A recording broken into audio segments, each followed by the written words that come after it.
Hello viewers, welcome back to my channel. Viewers, আমরা against প্রিপোজিশনটা সেন্টেন্সের মধ্যে কখন কোথায় বসে সেটা নিয়ে ডিসকাস করবো। বন্ধুরা, আপনারা ভিডিওটা স্কিপ না করে সম্পূর্ণ মনোযোগ সহকারে দেখবেন, তাহলে খুব ভালোভাবে বুঝতে পারবেন। আর বন্ধুরা, আমার ভিডিওটা ভালো লাগলে সবাই আমার চ্যানেলটাকে সাবস্ক্রাইব করে রাখবেন। Let's follow the example please.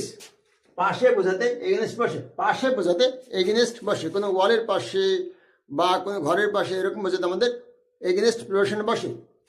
He kept the bag against the wall, সে ওয়ালের পাশে ব্যাগটা রেখেছিল।